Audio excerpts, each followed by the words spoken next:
Hello everyone, દરેકનું ફરીથી સ્વાગત છે નવા ઉત્સાહ સાથે નવા લેક્ચરમાં.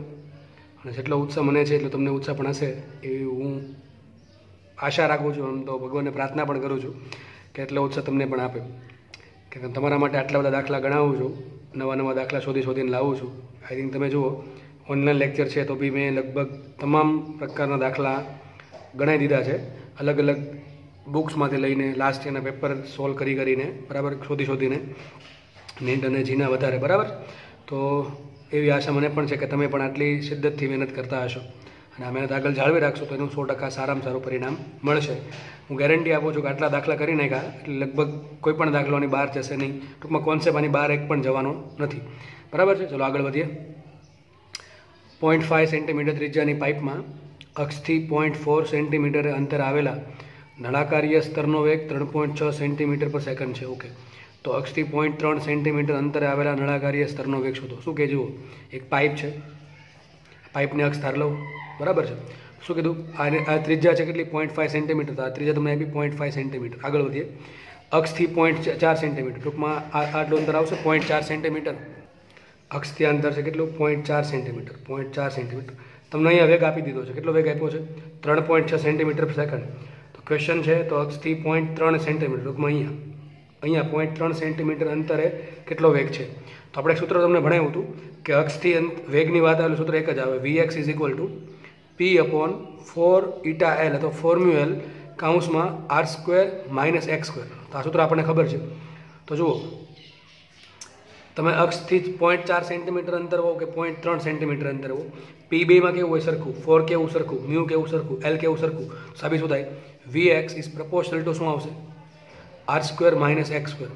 હવે મને 0.4 સેન્ટીમીટર વેગ આપેલો છે, 0.3 શોધવાનો છે. ટૂંકમાં એક્સ એક વખત લેશું 0.4, પછી લેશું 0.3 અને ત્રીજા કેટલી આપી છે? 0.5. કેટલી આપી છે? 0.5. તો લખાઈશું માટે Vx ક્યાં 0.3 સેન્ટીમીટર છેદમાં Vx ક્યાં 0.4 સેન્ટીમીટર. બેનો ભાગાકાર શું આવશે? કાઉન્સમાં r² માઇનસ અહીં શું આવશે? 0.3 નો વર્ગ ને, શું આવશે? 0.3 નો વર્ગ છેદમાં r² માઇનસ શું આવશે? 0.4 નો વર્ગ. શું આવશે?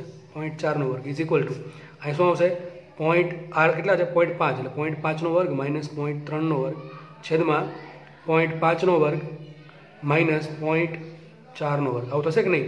બધામાંથી પોઈન્ટ હટાવી દઈએ તો કંઈ ફરક પડશે નહીં, કારણ કે બધી જગ્યાએ પોઈન્ટ બધામાંથી કોમન આવશે, ઉપર જતી ઉડી જશે તો વધશે આવી રીતે.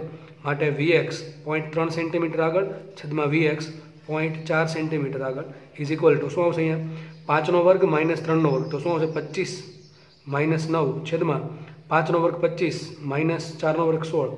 25માંથી 9 જતો વધશે 16 છેદમાં 25માં 16 જતો વધશે 9. તો 16 ભાગ્યા 9 આવ્યું. હવે આપણે આને કરતા બનાવીએ. આને કરતા બનાવો તો શું લખાશે? માટે Vx 0.3 સેન્ટીમીટર આગળ કેટલો આવશે? 16 ભાગ્યા 9 ગુણ્યા Vx 0.4 સેન્ટીમીટર આગળ. તો શું આવશે? મૂકી દઈએ કિંમત. 16 ભાગ્યા 9 એમને રાખીએ ઇન્ટુ Vx 0.4 આગળ કેટલો આપ્યો છે? 3.6. કેટલો આપ્યો? 3.6. 9 ચોક 36 એટલે 0.4 ને 0.4 ગુણ્યા 16 ચોક 64 એટલે શું આવશે? Vx 0.3 સેન્ટીમીટર આગળ આવશે કેટલો? 6.4 સેન્ટીમીટર પર સેકન્ડ. કેટલો આવશે? 6.4 સેન્ટીમીટર પર સેકન્ડ. તો જુઓ, 0.4 પર વેગ છે 3.6 અને 0.3 પર વેગ છે 6.4. જો વેગ વધારે છે, બરાબર, વેગ કેવો છે? વધારે છે. તો મેં તમને કીધું હતું, તમે અક્ષ પર હો તો વેગ સૌથી વધારે હશે. અક્ષથી જેમ દૂર જશો એમ વેગ ઘટતો જશે. સૌથી વધારે વેગ, સૌથી ઓછો વેગ ક્યાં હશે? આ અહીંયા પાઇપ પર. કેટલો હશે? 0. તો 0.3 પર વેગ હશે 3.6, 0.4 પર વેગ હશે 6.4 અને 0.5 પર વેગ હશે 0. તો આ પ્રમાણે તમે ગણતરી કરી શકો છો. બરાબર છે.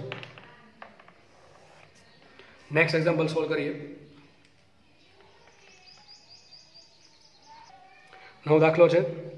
10 સેન્ટીમીટર વ્યાસ અને 5 કિલોમીટર લંબાઈની સમક્ષિતિજ પાઇપમાંથી 40 લીટર પર સેકન્ડના દરથી પાણીનું વહેણ જાળવી રાખવા માટે બે છેડા વચ્ચે જરૂરી દબાણનો તફાવત કેટલો હશે? પાણી માટે તમને શાંતા ગુણાંક આપ્યો છે 10⁻², જો કે હોય 10⁻3, પણ અહીંયા આપ્યો છે 10⁻2, તો આપણે 10⁻2 જ લેશું. અને શાંતા બળને માત્ર અવરોધક બળ લેવું. બરાબર છે. તમે સ્ટ્રેટ ફોરવર્ડ સીધો દાખલો જો સૂત્ર આવડે તો દાખલો આવડે, સૂત્ર નહીં આવડે દાખલો નહીં આવડે. તમને શું આપ્યું? વોલ્યુમ ફ્લો રેટ આપ્યો છે. તમને આગળના લેક્ચરમાં ગણતરી કરાવેલી છે કે વોલ્યુમ ફ્લો રેટનું સૂત્ર શું આવે? તો Q is equal to area into velocity. Area એ તો πr² અને V એવરેજ હતું કેટલું? P/8μL. બરાબર. તો સૂત્ર શું આવશે? ઇન્ટુ r² હતું ને પાછું. કેટલો આવશે volume flow rate? P × π r⁴ છેદમાં 8 ઈટા એલ. તો આ સૂત્ર પ્રમાણે મૂકીએ અને પીને કરતાં બનાવે તો પી બરાબર શું આવશે? પી બરાબર 8 ઈટા એલ ક્યુ છેદમાં 8 ઈટા એલ ક્યુ છેદમાં પાઈ આરની 4 ઘાત. બરાબર છે, આ સૂત્ર પ્રમાણે આન્સર આવશે. તો ક્યુ ઇન્ટુ 8 ઈટા એલ ક્યુ છેદમાં પાઈના છેદમાં આરની 4 ઘાત. બરાબર, આ થઈ ગયું. ઓકે, માટે મૂકીએ કિંમત પી ઇઝ ઇક્વલ ટુ 8 એમને રાખીએ અને બધી જ વસ્તુ એસએમાં લઈએ આપણે મોસ્ટલી. તો ઈટા કેટલા આપ્યા છે? 10⁻2 ઘાત. તો ઈટા આપ્યા 10⁻2 ઘાત. ઓકે, એલ છે લંબાઈ, તો લંબાઈ કેટલી આપી છે? 5 કિલોમીટર, એટલે કેટલી આવશે? 5 10⁻3 ઘાત મીટરમાં. 5000 મીટર એટલે 5 10⁻3 ઘાત ઇન્ટુ, જુઓ તમને વોલ્યુમ ફેર રેટ આપ્યો છે કેટલો? 40 લીટર પર સેકન્ડ. કેટલો આપ્યો છે? 40 લીટર પર સેકન્ડ. લીટરને ફેરવવું પડે મીટર ક્યુબમાં. હવે 1 લીટર એટલે કેટલા થાય? 10⁻3 ઘાત મીટર ક્યુબ. તો શું આવશે? ઇન્ટુ 40 ગુણ્યા 10⁻3 ઘાત. બરાબર, આ થઈ ગયો ક્યુ છેદમાં પાઈ રાખીએ એમને ઇન્ટુ આરની 4 ઘાત. હવે જો તમને વ્યાસ કેટલો આપ્યો છે? 10 સેન્ટીમીટર વ્યાસ છે. કેટલો વ્યાસ છે? 10 સેન્ટીમીટર.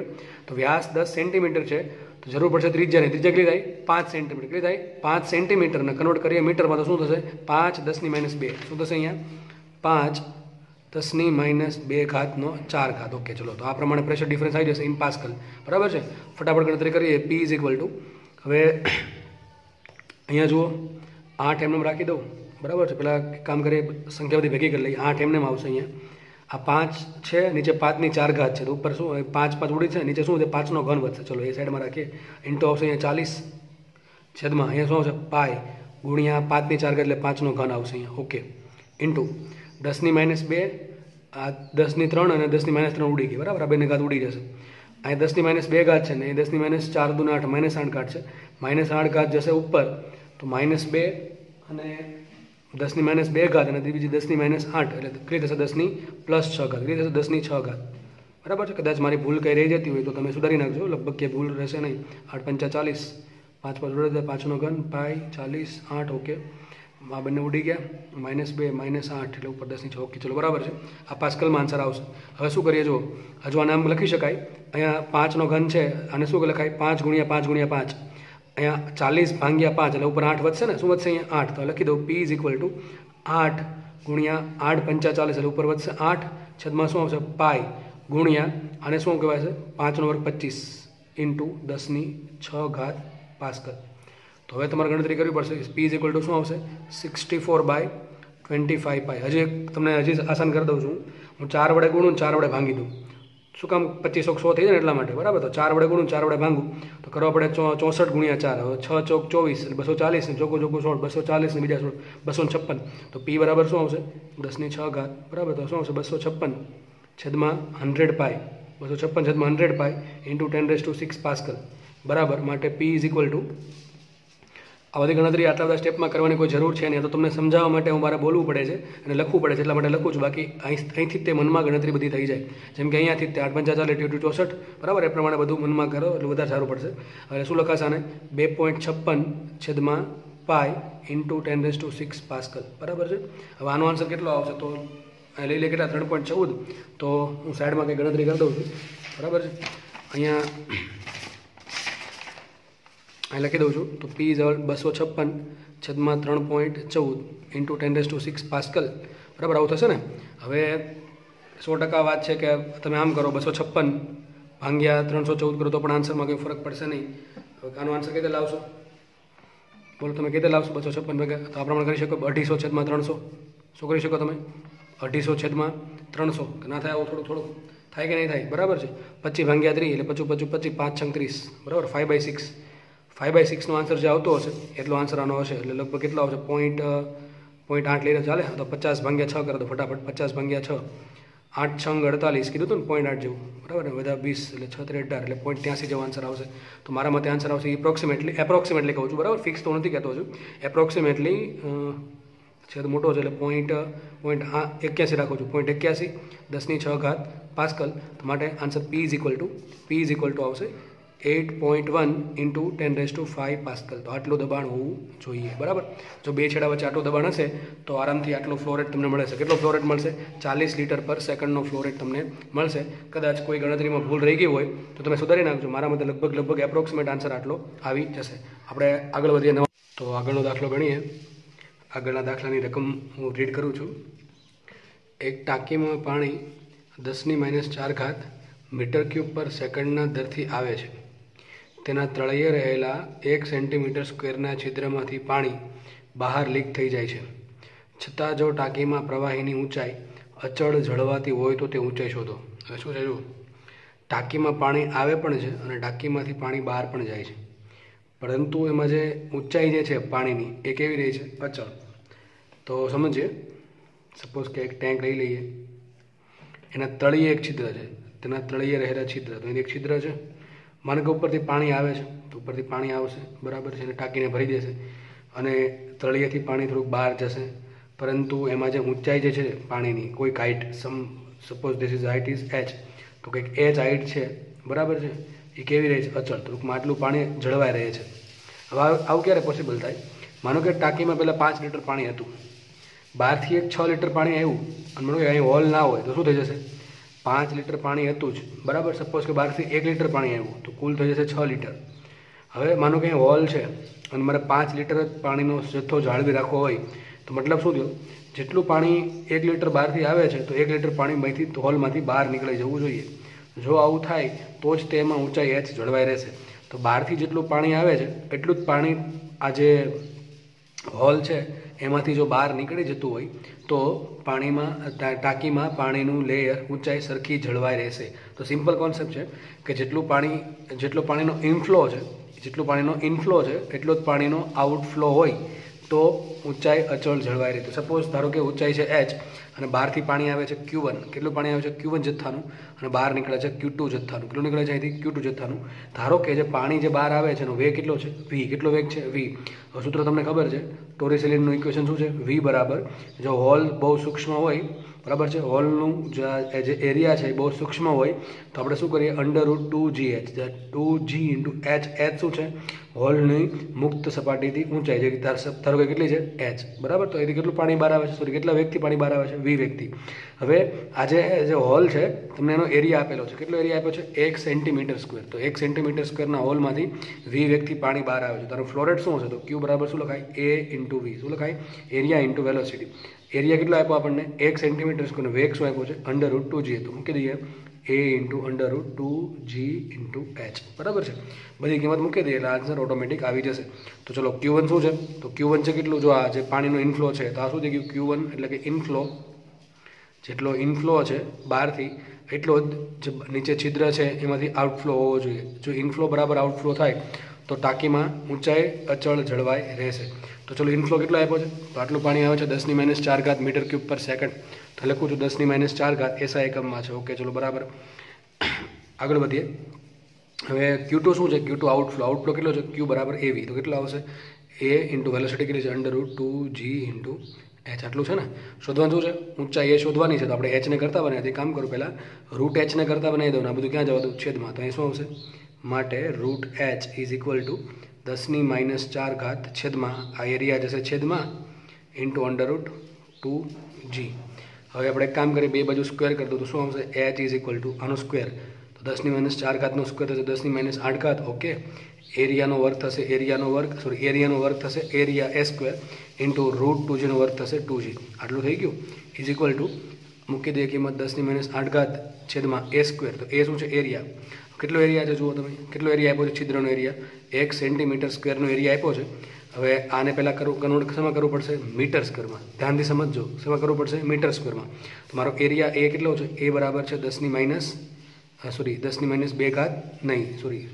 1 centimetre square. કેટલું છે? 1 સેમી સ્ક્વેર. તો મને હોલનો એરિયા આપેલો છે 1 સેમી સ્ક્વેર. હવે આ જે એરિયા છે એને આપણે મીટર સ્ક્વેરમાં કન્વર્ટ કરીએ તો એ બરાબર શું આવશે? તો 1 સેમી એટલે થાય 10⁻² મીટર. તો શું કરું? બે બાજુ સ્ક્વેર કરું તો શું આવશે? Area 10⁻⁴ meter square. તો આ મને શું મળ્યું છે? એરિયા મળ્યો. મારે શું જોઈએ છે? એનો વર્ગ જોઈએ. તો શું કરું? એરિયાનો સ્ક્વેર. તો કેટલો છે એરિયા? 1 સેમી સ્ક્વેર એટલે કે 10⁻⁴ મીટર સ્ક્વેર. એનો વર્ગ કરો શું થાય? 10⁻⁸ મીટર ઇન્ટુ 2 એમનું રાખીએ અને g શું મૂકીએ? 10, બરાબર છે. તો માટે h કેટલા આવશે? 10⁻⁸ ઉડી ગઈ એટલે શું આવશે? 1/20. હવે 1/20 શું થાય? 0.05 મીટર, બરાબર ને? આટલું થશે. તો ફરીથી કહી દઉં, જેટલો ઇનફ્લો છે એટલું જ આઉટફ્લો થશે, બરાબર છે. ઇનફ્લો કેટલો છે 10⁻⁴ મીટર ક્યુબ પર સેકન્ડ અને હોલની સાઇઝ કેટલી છે તો કે એ ઇઝ ઇક્વલ ટુ હોલની સાઇઝ કેટલી છે 1 સેન્ટીમીટર સ્ક્વેર. તમને એરિયા આપેલો છે. મારે કેટલું પાણી બહાર જાય છે એ શોધવું હોય તો શું કરવું પડે? તો તમને ખબર છે ક્યુ બરાબર એવી. ક્યુ શું છે?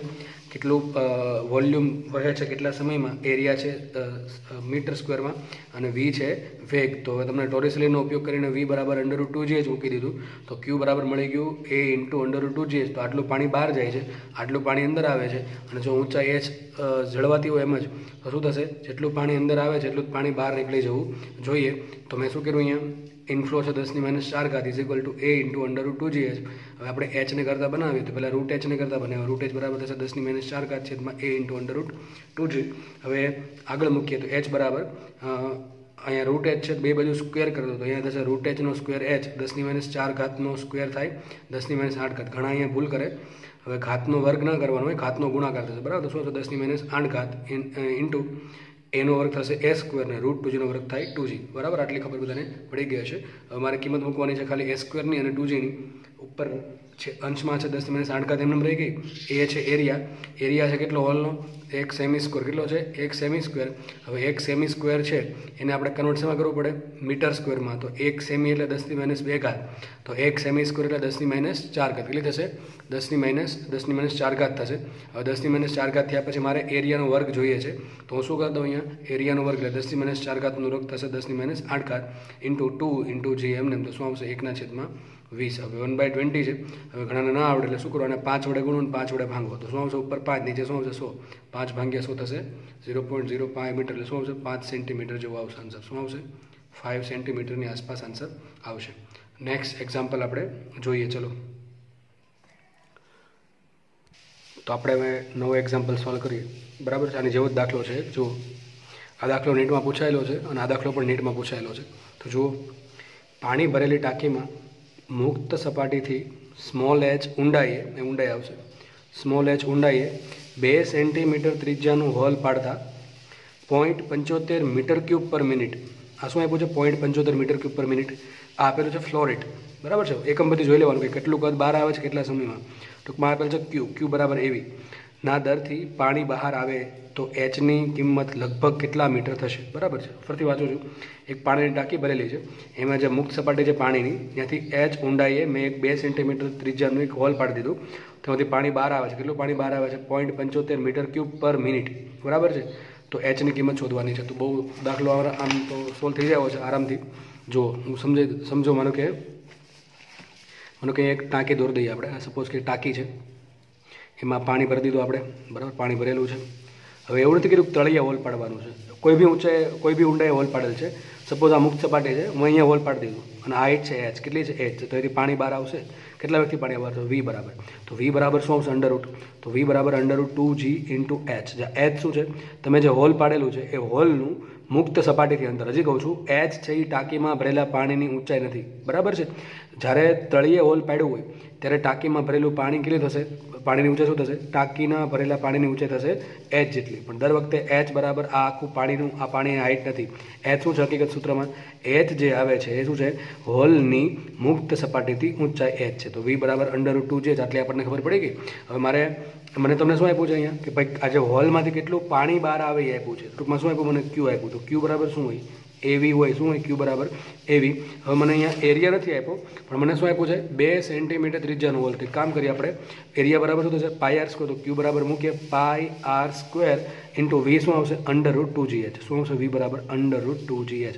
તો આટલો મને મળી ગયો ફ્લો રેટ કે ભાઈ આ જે હોલ છે એમાંથી આટલું પાણી બહાર વહેતું હશે. આ જે હોલ છે એમાંથી ક્યુ બરાબર એવી એટલે કે √2gh ઇન્ટુ વી. વી શું છે? √2gh અને એરિયા છે πr².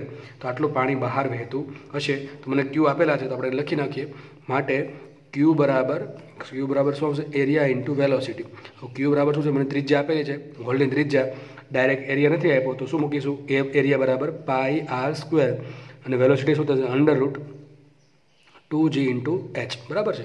આપણે એચને શોધવાનું છે તો એચને કરતાં બનાવીએ તો √h ને પહેલાં કરતાં બનાવીએ તો √h બરાબર શું આવશે? ક્યુ છેદમાં આખું પદ આવશે નીચે તો πr² નીચે આવશે અને છેદમાં √2g.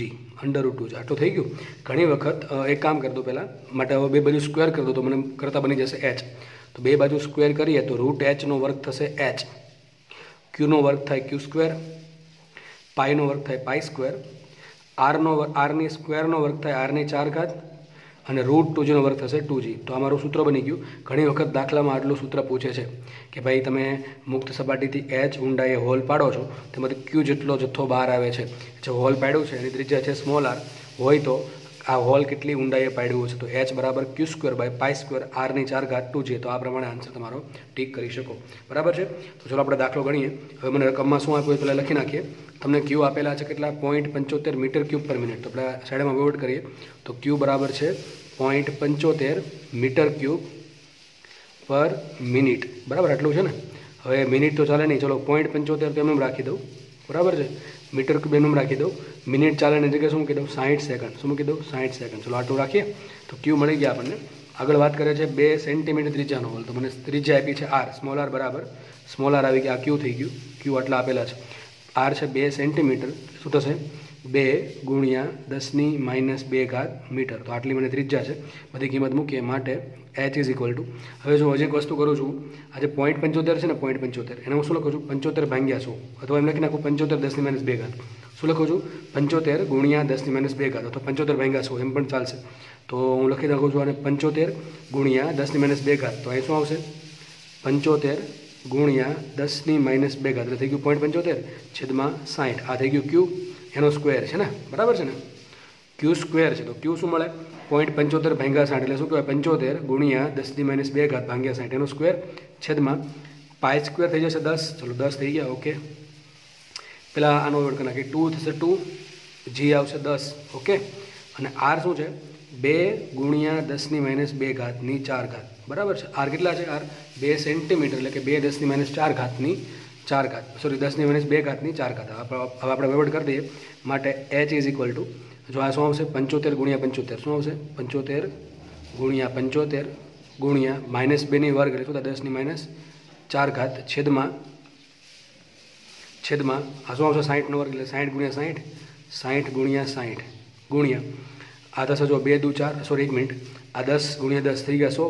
ઓકે 100 એટલે 10⁻² ઘાત ગુણ્યા જો અહીંયા 2 નો 4 ઘાત શું થાય 2 ની 4 ઘાત ગુણ્યા પાછા 2 છે એટલે 2 ની 5 ઘાત થઈ ગઈ ને. ફરીથી કહી દઉં અહીંયા 2 × 10 ની 4 ઘાત છે ને, એને શું કહે 2 ની 4 ઘાત. પાછા હજી એક 2 છે શું થશે 2 ની 5 ઘાત. તો એ ઉપર આવશે 2 ની નીચે 10 ની 5 ઘાત ઇન્ટુ 2 10⁻² ઘાતની 4 ઘાત હશે 10⁻8 ઘાત. તો આ પ્રમાણે મારો આન્સર સેટ થશે. હવે ફટાફટ દાખલો કરીએ. તો એ જો ભાગ ઉઠશે 15 × 5 75 અને 15 × 4 60 થશે ને. તો માટે h ઇઝ ઇક્વલ ટુ 15 × 5 75 થાય ગુણ્યા 5 આવશે. અહીંયા પણ 15 × 5 75 ગુણ્યા 5, 15 × 4 60 એટલે 4 આવશે, ગુણ્યા પણ 4 આવશે, ગુણ્યા 2 ની 5 ઘાત એમને રાખી દો હમણાં, ઇન્ટુ અવઘાતનો એવોર્ડ કરી નાખીએ. અહીંયા છે 10⁻4 ઘાત, નીચે છે 10⁻2 ઘાત, અહીંયા છે 10⁻8 ઘાત. તો 10⁻2 અને -8 એટલે કેટલી વધશે 10⁻6. કેટલી વધશે 10⁻6. 10�6 ઘાત ઉપર જાય. હજી કહી દઉં અહીં 10⁻2 ઘાત છે, 10⁻8 ઘાત છે એટલે નીચે કેટલી વધશે 10⁻6. 10⁻6 ઘાત ઉપર જાય તો થશે 10⁻6. 10⁻6 માંથી 4 જશે કેટલી વધશે 10⁻2 ઘાત. તો આવું થશે કે નહીં થાય. તો અહીંયા શું આવી ગયું આટલું આવી ગયું. હવે આપણે ગણતરી કરીએ તો શું આવશે અહીંયા જો આ 5 × 5 અથવા કઈ રીતે કરશું પછી 25 કરી દઉં છું 25 છેદમાં 2 ની 5 ઘાત શું થાય 2 દુ 4 દુ 8 દુ 16 દુ 32. બરાબર છે. અથવા મારા મતે તો આમ પણ કરાય. જુઓ આ 100 છે ને 100, અહીં શું છે 100 છે, આ 100 ભાગ્યા 4 કરો તમે, આ ઉપર 100 છે, 100 ભાગ્યા 4 થશે 25. બરાબર 25. તો હજી શું થાય 4 વિધા છે તો ગુણ્યા 4 કરી દો અને અહીંયા શું આવશે 2 ની 5 ઘાત 2 દુ 4 દુ 8 દુ 16 દુ 32. તો આવશે 32. તો શું આન્સર આવશે 625 છેદમાં 32 ગુણ્યા 4. તો અહીંયા 4 દુ ને 8 અને 4 તેરી 12. ઓકે 128. ફરીથી કહી દો શું કર્યું છે મેં, આ 25 કર્યા અહીંયા, બરાબર 25 મૂક્યા અહીંયા, આ 25 અહીંયા મૂકી દીધા. પછી આ 10⁻2 ઘાત છે એટલે 100 કરી ગયા અને શું કહ્યું 10⁻2 ઘાતને 100, આ 100 ભાગ્યા 1 4 લઈ લો તો 100 ભાગ્યા 4 ને શું કહે 25. તો ઉપર 25 વધશે. પછી આ 4 એમને મૂકી દીધા અને 2 ની 5 ઘાત તો 2 દુ 4 દુ 8 દુ 16 દુ 32. તો 2 ની 5 ઘાત શું થાય 32. આટલું કરી દીધું. 25 ગુણ્યા 25 શું થાય 625 અને અહીંયા 32 ગુણ્યા 4 તો 4 દુ 8 અને 3 ચોક 12 એટલે 128 હશે 32 ગુણ્યા 4. હવે મારે વહીવટ કરવાનો છે 625 ભાગ્યા 128નો. તો આ પ્રમાણે બુદ્ધિ ચલાવી મારે તો કે ભાઈ 625 એનું રાખું અને 128ની જગ્યાએ કરી દઉં 125. શું કરી દઉં 125. બરાબર આરામથી દાખલો સોલ્વ થઈ જશે. હવે 12 पंचा 60 અને 55 25, તો આનો આન્સર કેટલો આવશે? એપ્રોક્સ રફલી આન્સર છે, બરાબર છે. એક્ઝેક્ટલી શું છે? 128 છે, પણ હું શું લઉં છું? 125 લઉં છું. હવે 625 ને શું કહેવાય? 125 ગુણ્યા 5. શું કહેવાય 625 ને? 125 ગુણ્યા 5. તો આન્સર આવશે લગભગ 5 જેટલો. હવે કેટલો આન્સર આવશે? લગભગ 5 જેટલો. હવે મેં અહીંયા હતા કેટલા એક્ઝેક્ટલી? 128 હતા. અહીંયા કેરા કેટલા? મેં 125. તો મેં છેદ ઘટાડ્યો છે. છેદ ઘટાડ્યો છે તો આન્સર ઓછો આવશે. તો એક્ઝેક્ટ આન્સર, સોરી, છેદ ઘટાડ્યો છે તો આન્સર વધારે, આ જે આન્સર છે એ વધારે છે. હજી કહી દઉં, છેદ હતો 128, મેં કેરો કેટલો? 125. તો જેટલો છેદ હતો એમાંથી મેં ઘટાડ્યો છે. જો છેદ ઘટે તો જવાબ વધે. તો આજે મારો આન્સર જે છે, સોરી, જે આજે આન્સર જે છે 5 એ વધારાનો છે. એટલે મારો આન્સર કેટલો હશે? આનાથી થોડોક ઓછો, એટલે લગભગ આઈ થિંક 4.95 આસપાસ આવશે. તો શું આન્સર આવશે? 4.95 મીટર. તો જે ટેન્ક જે છે એની હાઇટ કેટલી હશે? ટેન્કમાં ભરેલું પાણી, સોરી, જે ટેન્ક જે છે ત્યાંથી હોલની હાઇટ કેટલી હશે? 4.95 મીટર, લગભગ 5 મીટરની આસપાસ હશે. થોડીક ટેકનિકલ પ્રોબ્લેમ છે, બરાબર છે. તો આના પછી આપણે નવો લેક્ચર, સોરી, નવો એક્ઝામ્પલ સ્ટાર્ટ કરીએ. આગળનો ક્વેશ્ચન જોઈએ. આ દાખલો હમણાં જ પૂછાયેલો છે, એટલે કે 2019-20નો દાખલો છે, જીનો, બરાબર છે. ચલો જોઈએ દાખલો. 3 પ્રવાહીઓનું પૃષ્ઠાણ સમાન છે. 3 પ્રવાહી છે, દરેકનું પૃષ્ઠાણ ટી કેવું છે? સમાન. ચલો ટી સમાન છે, ઓકે, ટી સમાન. આગળ વધીએ. તેમાં ડૂબાડેલ સમાન કેશ નળી. 3 પ્રવાહી છે, એમાં તમારે 3 કેશ નળી ડૂબાડવાની છે, બરાબર? 3 કેશ નળી છે, પણ 3 કેશ નળી કેવી છે? સમાન. હવે કેશ નળીમાં સમાનનો મતલબ શું થાય? કેશ નળીને શું લેવા દેવા છે? તો કેશ નળીની ત્રિજ્યાને લેવા દેવા છે. ટૂંકમાં એમ કહે છે સમાન કેશ નળી છે, તો કેશ નળીની ત્રિજ્યા શું હશે? આ તો સ્મોલ આર સમાન થઈ ગયું, કેપિટલ આર, કેશ નળીની ત્રિજ્યા સમાન થઈ ગઈ, ઓકે. ચલો આગળ વાંચે. કેશ નળીમાં સમાન ઊંચાઈ સુધી પ્રવાહી ઉપર ચડે છે. પ્રવાહી ઉપર ચડે એમ લખ્યું છે. જુઓ, હું હકીકત કહી દઉં તો આ પ્રમાણે છે. મારી પાસે 3 પ્રવાહી છે, 3 પ્રવાહીના પાત્ર ભરી દીધા આપણે. આ 3 પ્રવાહી છે, બરાબર? 3ના પાત્ર ભરી દીધા. આમાં પ્રવાહી ભરેલા છે, ઓકે, 3 પ્રવાહી. આ 3 પ્રવાહીનું પૃષ્ઠાણ કેવું છે? સમાન. હવે 3 કેશ નળી ડૂબાડી, 1, 2 અને 3. 3 કેશ નળી કેવી છે? સમાન છે, ઓકે. 3 કેશ નળી કેવી છે? સમાન. ટૂંકમાં છે આ 3 કેશ નળી છે, ત્રિજ્યા કેવી છે? આર સમાન છે, ઓકે. કેશ નળી ડૂબાડી દીધી તો થયું એવું કે 3માં સમાન ઊંચાઈ સુધી પ્રવાહી ઉપર ચડ્યું. પ્રવાહી ઉપર ચડે છે સમાન ઊંચાઈ સુધી, તો એચ, સ્મોલ એચ કેવા છે? સમાન. અને પ્રવાહી ચડે છે ઉપર. હવે આપ મને એમ કહો, પ્રવાહી જો ઉપર ચડતું હોય તો સંપર્ક કોણ થીટા લઘુ કોણ હોય કે ગુરુ કોણ હોય? તો સિમ્પલ આન્સર છે. શું આન્સર આવશે? થીટા <90. થીટા હશે <90 ડિગ્રી. એટલે પહેલી વાર આ 1 લીટી પરથી મને આટલી ખબર પડી કે 3 પ્રવાહીઓનું પૃષ્ઠાણ સમાન, તો ટી સમાન છે. તેમાં ડૂબાડેલ સમાન કેશ નળી. કેશ નળી સમાન મતલબ શું થાય? એક કાચની નળીને શું લેવા દેવા હોય? તો કોણ જોડે લેવા દેવા છે? સમાન ત્રિજ્યા સાથે. ડૂબાડી દીધા તો શું મેળવ્યું આપણને? 3માં સમાન ઊંચાઈ સુધી, એટલે સમાન ઊંચાઈ એટલે કે એચ સમાન સુધી પ્રવાહી ઉપર ચડે છે. તો પ્રવાહી ઉપર ક્યારે ચડે? જ્યારે સંપર્ક કોણ કેટલો હોય? 90 કરતાં ઓછો હોય તો.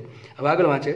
જો પ્રવાહીઓની ઘનતા અનુક્રમે છે D1, D2, D3, તો 3 ઘનતાના પ્રવાહી છે. એક છે D1, એક છે D2, એક છે D3. ઘણી વખત ઘનતા માટે ડી યુઝ કરે અથવા રો યુઝ કરે. ડી એટલા માટે યુઝ કહેવાય કેમ કે ઘનતાને ઇંગ્લિશમાં કહેવાય ડેન્સિટી. તો ડેન્સિટીનો ડી છે અહીંયા. ઘણી વખત રો1, રો2, રો3 પણ આપેલા હોય છે. 3 પ્રવાહીની ઘનતા છે D1, D2, D3, કે જેમાં D1 સૌથી મોટું છે, D2 સૌથી નાનું, D2 મધ્યમ છે અને D3 સૌથી નાનું છે, બરાબર? તથા તેમના સંપર્ક કોણ છે? θ1, θ2 અને θ3 હોય તો ત્રણેય સંપર્ક કોણ વચ્ચેનો સંબંધ શોધો. ટૂંકમાં તમને 4 ઓપ્શન આપેલા છે, મેં જે લખ્યા નથી અહીંયા. તમને એમ કહેવાનું છે કે θ1, θ2 અને θ3માં સૌથી મોટું કોણ હશે અને સૌથી નાનું કોણ હશે. ચલો, તો શું કરશું આ દાખલામાં? શું વિચારે? તમને શું વિચાર આવે? વિચારો. 2-3 સેકન્ડ આપો છો વિચારવા માટે. ચલો, તો આટલા સમયમાં તો વિચાર આવી જવો જોઈએ કે દાખલામાં શું કરવાનું છે. હવે મને એક જ વાત છે કે ઊંચાઈ કેપિલરી રાઇઝની ઊંચાઈની વાત છે તો શું કરાય એમાં? કેપિલરી રાઇઝનું સૂત્ર મૂકાય. સૂત્ર શું આવશે? H is equal to 2t cos theta, 2t cos theta છેદમાં રો જી ઇન્ટુ આર. થશે કે નહીં? શું થશે? આ રોન જગ્યાએ આપણને ડી આપેલા હતા, આપણે શું લખી નાખીએ? 2t cos થીટા છેદમાં ડી જી ઇન્ટુ આર. જે ટી છે પૃષ્ઠાણ, થીટા છે સંપર્ક કોણ, ડી છે ઘનતા, જી છે ગ્રેવિટેશનલ એક્સેલરેશન ને આર છે ત્રિજ્યા. હવે જો ત્રણેય માટે શું સમાન છે? ત્રણેય માટે ટી સમાન છે તો ટીનો કંઈ મતલબ નથી. ત્રણેય માટે આર સમાન તો આરનો પણ આ ટી સમાન એટલે એનો કંઈ મતલબ નથી. આર પણ સમાન છે, 2 પણ સમાન હોય, જી પણ કેવું હોય? સમાન છે. એચ પણ કેવું છે? સમાન છે. કીધું છે ને શું છે? એચ કેવું છે? સમાન છે. તો એચ પણ દરેક માટે થઈ ગયું સમાન. તો વધશે શું? ખાલી કોસ થીટા અને ડી. તો એક કામ કરું, આજે ડી જી આર છે પદા કોઈ ગુણ નાખો તો શું આવશે અહીંયા? D into G R into H is equal to 2t cos theta. થઈ જશે કે નહીં થશે? આવું થશે, બરાબર છે. હવે ત્રણેયમાં આમાં સમાન શું છે? ત્રણેયમાં જી સમાન છે, ત્રણેયમાં ત્રિજ્યા સમાન છે, ત્રણેયમાં કેપિલરી રાઇઝ સમાન છે, 2 સમાન છે, ટી સમાન છે, થીટા સમાન છે, એવું કંઈ કીધું નથી. તો ખાલી વધશે શું? ડી ને થીટા. તો સાબિત શું થયું? માટે D is proportional two cos theta. તો ત્રણેય પ્રવાહી માટે ઘનતા જે છે એ સંપર્ક કોણના નહીં પણ કોસ થીટાના સમપ્રમાણમાં હોય છે. હવે જો જેની ઘનતા મોટી એનો કોસ થીટા મોટો, એવું થાય ને સાબિત? જો ત્રણેય માટે જી આર એચ 2t આટલું સમાન છે, 5 વસ્તુ નીકળી ગઈ, તો વધુ શું? ખાલી ઘનતા is proportional two cos theta. તો જેનો કોસ થીટા મોટો હશે એની ઘનતા મોટી હશે. આવું સાબિત થાય. રકમમાં શું કીધું છે? D1 સૌથી મોટી ઘનતા છે અને D3 સૌથી નાની ઘનતા છે. તો D1 મોટું હોય તો D1 નું cos θ 1 પણ મોટું હોય. તો લખાઈશું માટે D1 is proportional to cos θ 1, D2 is proportional to cos θ 2 અને છેલ્લે લખાશે D3 is proportional to cos θ 3. હવે જે ઘનતા મોટી હશે એનો cos θ કેવો હશે? મોટો હશે. જો તો આપણને રકમમાં કીધું છે કે D1 is greater than D2 is greater than D3. તો D1 ઘનતા સૌથી મોટી છે, મતલબ શું થાય? cos θ 1 સૌથી મોટો છે. તો સાબિત એવું થયું cos θ 1 is greater than cos θ 2 is greater than cos θ 3. આટલી ખબર પડી ગઈ. અને બીજી વાત કે ખૂણો જે છે એ લઘુકોણ છે. ટૂંકમાં કયા ચરણમાં વાત છે? પહેલા ચરણમાં. એ ક્યાંથી ખબર પડી? પ્રવાહી કેપિલરીમાં ઉપર ચડે છે. જો પ્રવાહી ઉપર ચડતું હોય તો ખૂણો કેવો છે? લઘુકોણ હશે. એ કઈ રીતે આવ્યો? એટલે તો તમે જેને ખબર નથી એ આગળનો લેક્ચર જોઈ લે તો એને ખબર પડી જશે. થિયરીવાળો પૃષ્ઠાંતની, બરાબર છે? બહુ ઇઝી થિયરી છે, થોડીક સમજી લે એટલે ખબર પડી જશે કે જ્યારે પ્રવાહી ઉપર ચડતું હોય ત્યારે ખૂણો કેવો હશે? 90 કરતાં ઓછો. તો કયો ચરણની વાત થાય છે? પ્રથમ ચરણ. તો વાત થાય છે પ્રથમ ચરણ. તો પ્રથમ ચરણમાં cos θ મોટો ક્યારે હોય? વિચારો. ફરીથી કહી દઉં, D is proportional to cos θ છે. જેટલો D મોટો એટલો cos θ મોટો. રકમમાં કીધું છે કે D1 સૌથી મોટી ઘનતા છે તો એનો cos θ પણ મોટો હશે. તો D1 is greater than D2 is greater than D3. તો શું આવશે? cos θ 1 સૌથી મોટો છે, એનથી નાનો cos θ 2, એનથી નાનો cos θ 3. પ્રથમ ચરણમાં. હવે આપણને ખબર છે જેમ જેમ ખૂણો વધે એમ cos ઘટતો જાય. કેમ ખબર પડે? જો હું cos 0 લઉં, ખૂણો 0 ડિગ્રી હોય તો cosની કિંમત કેટલી હોય? 1. તમે ખૂણો મૂકો ચલો 45, તો શું આવશે? 1/√2. તો કિંમત થઈ ગઈ 1 કરતાં ઓછી. જ્યારે તમે થીટા મૂકો 90 તો cos થઈ ગયો 0. તો જેમ જેમ ખૂણો વધે છે એમ cos ઘટે છે. સમજો, જેમ જેમ ખૂણો વધે છે એમ cos ઘટતો જાય છે. કયા ચરણની વાત છે? પ્રથમ ચરણની વાત છે. તો પ્રથમ ચરણમાં જેમ ખૂણો વધશે એમ cos ઘટશે. મતલબ કે આ જે cos θ 1 છે એની કિંમત મોટી ક્યારે હોય? વિચારો, cos θ 1 ની કિંમત મોટી ક્યારે હોય? ખૂણો કેવો હશે? નાનો કે મોટો? જેટલો ખૂણો નાનો, પ્રથમ ચરણની વાત છે, જેટલો ખૂણો નાનો એમ cos મોટું. તો આ cos મોટું ક્યારે હશે? એનો ખૂણો સૌથી નાનો હશે ત્યારે. પછી એનથી નાનું છે આ cos. હવે cos નાનો કેમ થયો? એનો ખૂણો મોટો થયો એટલે. અને સૌથી નાનું cos છે આ, એ cos સૌથી નાનો કેમ છે? એનો ખૂણો સૌથી મોટો છે. હું હજી કહી દઉં, પ્રથમ ચરણમાં જેમ ખૂણો મોટો એમ cos નાનું. અથવા મારે એમ કહી શકાય cos મારે મોટું જોતું હોય તો ખૂણો કેવો હોવો જોઈએ? નાનો. તો આ cos મોટું ક્યારે હશે? એનો ખૂણો કેવો હશે? નાનો. પછી આ હજી cos ઘટી ગયું. cos ઘટે કેમ છે? ખૂણો વધતો ગયો છે. અને આ ખૂણો સૌથી મોટો હશે એટલે જેમ ખૂણો મોટો એમ cos કેવું થઈ ગયું? નાનું. તો આના પરથી સાબિત એવું થાય છે કે ખૂણો અને cos બે ઊંધા ચાલે છે. જેમ cos વધશે એમ ખૂણો ઘટશે. તો આ cos વધારે ક્યારે હશે? એનો ખૂણો સૌથી નાનો હશે. તો સાબિત એવું થાય θ 1 સૌથી નાનું હશે, એનથી મોટું હશે θ 2 અને એનથી મોટું હશે θ 3. તમારો આન્સર આવી ગયો. શું સંબંધ છે? θ 3 ખૂણો, ત્રીજું જે લિક્વિડ છે, ત્રીજું લિક્વિડ કે જેની ઘનતા D3 છે એનો સંપર્ક કોણ સૌથી મોટો હશે? એનથી નાનો. હું કહી દઉં છું, થોડીક ટેકનિકલ પ્રોબ્લેમ છે છતાં પણ કદાચ દેખાતું છે આટલું તો. એનથી નાનો ખૂણો આવશે θ 2 અને સૌથી નાનો ખૂણો આવશે θ 1. અને એ પણ લખી શકાય કે દરેક ખૂણા કેવા છે? 90 ડિગ્રી કરતાં નાના છે અને 0 ડિગ્રી કરતાં મોટા છે. તો ખૂણાની કિંમત કેટલી હોઈ શકે? 0 ડિગ્રી હોય તો પણ ચાલે. જેમ કે તમને ખબર છે પાણી માટે સંપર્ક કોણ કેટલો હોય? પાણી માટે સંપર્ક કોણ હશે? 0 પોઈન્ટ સમથિંગ. તો આપણે લઈએ પ્રેક્ટિકલ યુઝ માટે લગભગ એને 0 ડિગ્રી લઈએ છીએ. તો આ મારો આન્સર આવી ગયો કે ખૂણાની કિંમત કેટલી હશે? 0 અથવા એનાથી વધારે અને 90 કરતાં ઓછી. એમાં સૌથી મોટો ખૂણો છે θ 3, એનાથી નાનો ખૂણો છે θ 2 અને સૌથી નાનો ખૂણો હશે θ 1. બરાબર છે? જો ઘનતામાં D1 મોટું હોય, D2 નાનું હોય અને D3 સૌથી નાનું હોય તો એના ખૂણા ઉલટા ચાલશે. બરાબર છે? તો આઈ હોપ કે દાખલો સમજ પડી ગયો હશે. બહુ મારા મતે ઇઝી દાખલો છે અને આરામથી સમજાય એવો દાખલો છે. તો આના પછી આપણે નવો દાખલો સ્ટાર્ટ કરીએ. તો આપણે હવે આગળનો દાખલો જોઈએ. રકમ વાંચું છું હું શાંતિથી. ρ ઘનતાવાળું ટીપું, ρ0 ઘનતા અને ટી પૃષ્ઠાંત ધરાવતા પ્રવાહીમાં તરે છે. ટીપાનો અડધો ભાગ પ્રવાહીમાં ડૂબેલો છે અને સંતુલનમાં હોય તો ટીપાની ત્રિજ્યા શોધો. પૃષ્ઠાંત વડે ટીપા પર લાગતું બળ ઉધ્વ દિશામાં લેવું. તો સંતુલનની વાત આવે એટલે મોસ્ટલી તમને હવે ધીમે ધીમે ખબર પડવા માંડી હશે કે સંતુલનની વાત આવે એટલે લગભગ આપણે શું કરવાનું, બળોનું સંતુલન કરવાનું. તો વસ્તુ પર જેટલા બી બળ લાગે છે એનું પરિણામી બળ શૂન્ય મૂકી દેવાનું. તો વિચારીએ, ચલો માનો કે પાણી તો નથી કીધું, પણ માનો કે એક ટીપું છે, બરાબર છે. સપોઝ ટીપું આ પ્રમાણે છે, અડધો ભાગ બહાર છે અને અડધો ભાગ ટીપાનો અંદર છે. સપોઝ આ રીતે, તો આ પ્રમાણે ટીપાનો અડધો ભાગ અંદર છે અને અડધો ભાગ બહાર છે. ટીપાની ઘનતા છે રો, તો ટીપાની ઘનતા રો છે. ઓકે, રો 0 ઘનતા અને ટી પૃષ્ઠતાણ ધરાવતા પ્રવાહીમાં તરે છે. તો આ જે પ્રવાહી જે છે એની ઘનતા છે રો 0. આટલું કીધું છે. હવે આપણે વિચાર લે, એમાં એ બધું શું છે, પ્રવાહી હશે બધું. એ શું હશે, પ્રવાહી હશે બધું, બરાબર છે. બટ આમાંનું કે કોઈ પાત્ર છે એમાં પ્રવાહી ભરી દીધું આપણે આ રીતે. હવે આમાં શું કરશું આપણે, ટીપા પર કેટલા બળ લાગે છે એ બળ લેવાના અને એનું પરિણામી બળ લેવાનું 0. તો એક તો કોમન ફોર્સ લાગે ગયું mg, વજન બળ ક્યાં લાગશે, નીચે. તો સાઈડમાં બતાવી દઉં છું. ટીપા માટે હું FBD ડ્રો કરું છું તો એક લાગશે mg નીચે, તો આવશે m ઇન્ટુ g. mg શું થાય, તો ટીપાની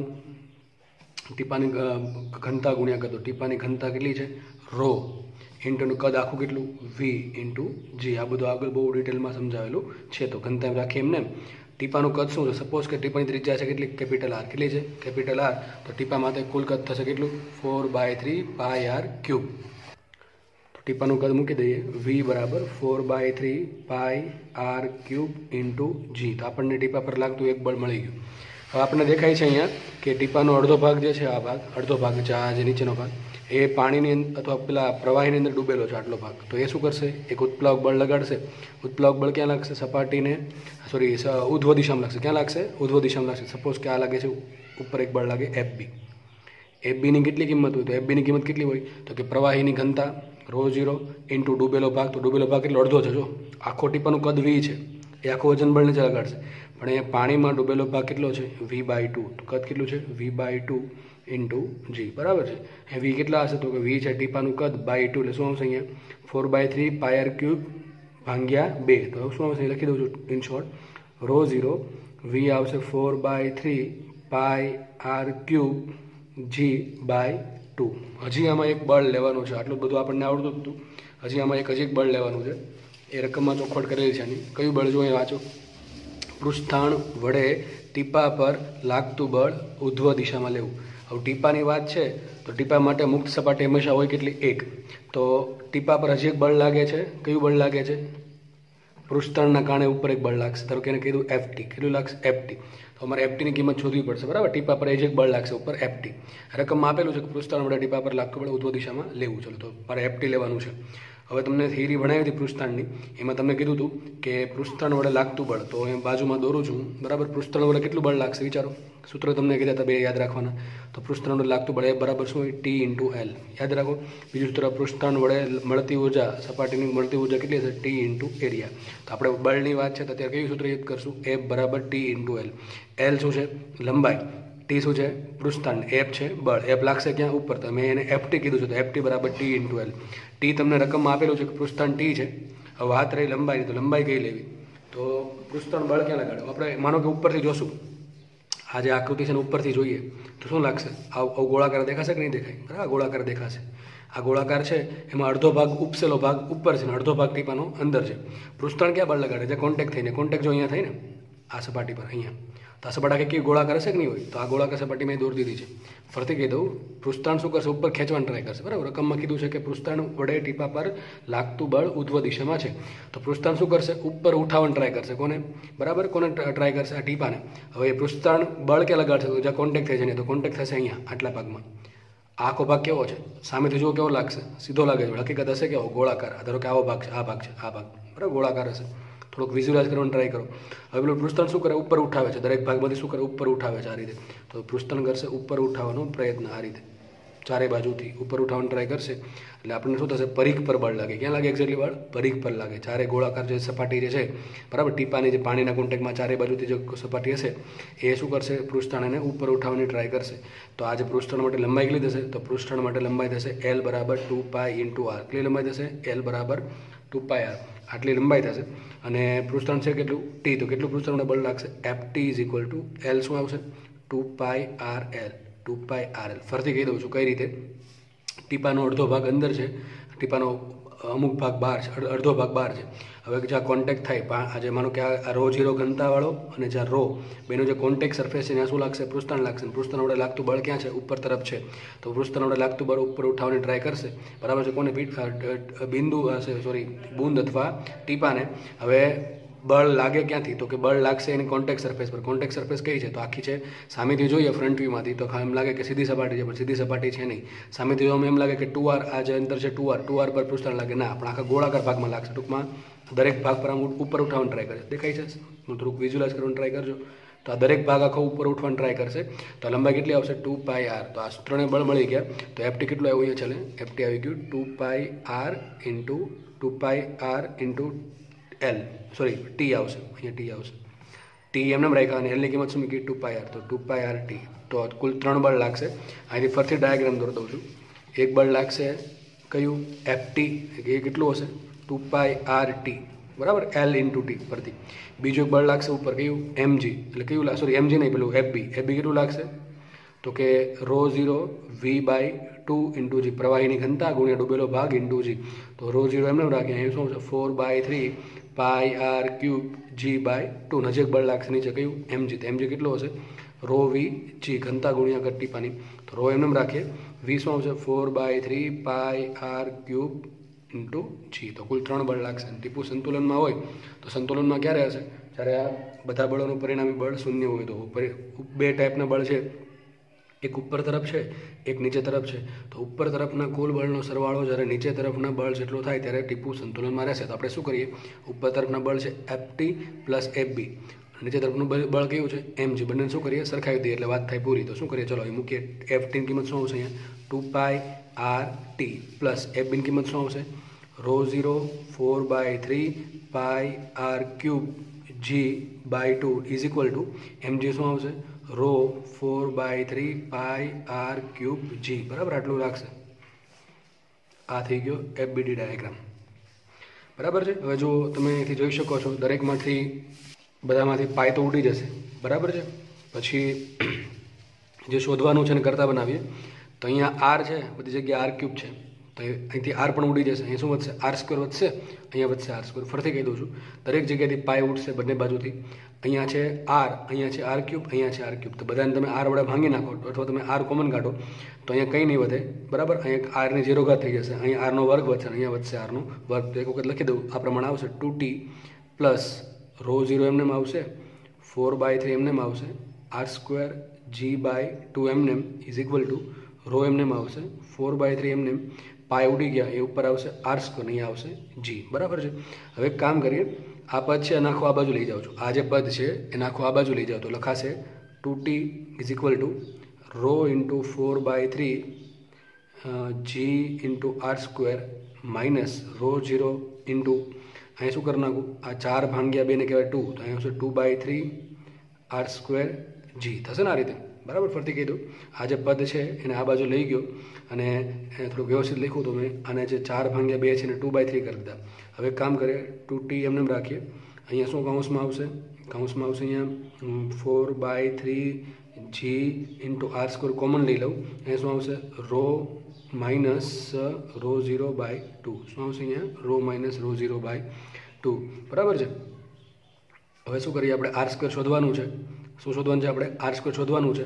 તો એક કામ કરવું, જો આમાં આ બેને અહીંયા ગુણી નાખો તો શું આવશે? 2 રો. શું આવશે અહીંયા? 2 રો માઇનસ ρ0 છેદમાં 2 આવશે ને, લસા લઉં છું. 2 અહીંયા ગુણાશે એટલે 2 રો માઇનસ ρ0 ભાંગ્યા 2. આ 4 ઉપર છે, ભાંગ્યા 2 નીચે છે, તો 4/2 થશે 2. તો શું આવશે છેલ્લે? 2/3 g r² કાઉન્સમાં 2 રો માઇનસ ρ0. વ્યવસ્થિત સમજાય દો પાછું. ઘણાને થયું સર અહીંથી 2/3 મેં કોમન શું કાઢ્યું છે? 4/3 કોમન કાઢ્યા છે. કદાચ તમે આ છેદ નહીં ઉડાડો તો પણ આ જ રિઝલ્ટ આવશે, બરાબર છે. પછી લીધો છે લસા. તમે એક વખત, અને હું એક બીજી વાત કહેતા ભૂલી ગયો, જ્યારે પણ દાખલા ભણાવું છું તો દાખલા શાંતિથી ભણી લેવા, ત્યારબાદ જાતે પ્રેક્ટિસ કરવી, જોવાનું કે આપણી પેન ક્યાં અટકે છે. જો દાખલો પહેલાં વ્યવસ્થિત સમજી લેવાનું, એક એક સ્ટેપ્સ વ્યવસ્થિત સમજવાનું, પછી દાખલા હંમેશા જાતે ગણવા. કોઈ વિડીયોમાંથી જોઈને દાખલા ગણવાના થતા નથી. તમે જોશો તો અત્યારે તો કોઈ તમારા ઘરે જોવા નહીં આવે કે તમે કેમ ગણો છો, બરાબર છે. પણ આપણે આપણે જો આગળ વધવું હોય તો થોડુંક જાતે પણ મહેનત કરવી પડશે વધારે પડતી, બરાબર છે.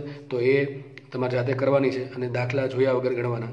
કંઈ એવું બને કે ચલો એક વખતમાં કદાચ દાખલો નહીં પણ આવડે, પણ તો વારે વારે જોઈને એને ફરીથી જ્યારે જાતે ગણવાનું ટ્રાય કરશો ને જેમ એક સમય એવો આવશો જાતે ગણી શકશો ત્યારે તમે કદાચ કોઈ બી દાખલો આડાવડો પૂછાય તો પણ તમે હેન્ડલ કરતાં શીખી જશો. તો જે અમુક લોકો જેને સારા માર્ક્સ આવે છે તો એ લોકો બસ આ રીતે પ્રિપરેશન કરતા હોય છે, એમાં નવીન કાંઈ હોતું નથી. હવે કામ કરીએ, આપણે જે શોધવાનું છે ત્રિજ્યા એને કરતાં બનાવી દઈએ. હવે જુઓ અહીંયા વ્યવસ્થિત લખી દો સમીકરણ આખું. તો 2t is equal two 2/3 GR² કૌંસમાં 2 રો માઇનસ રો 0 શોધવાનું છે r. તો એક કામ કરીએ, પહેલાં જુઓ આ 2 કેન્સલ થઈ જશે ને, અહીંથી આ 2 અહીંયા અને આ 2 અહીંયા કેન્સલ થઈ જશે.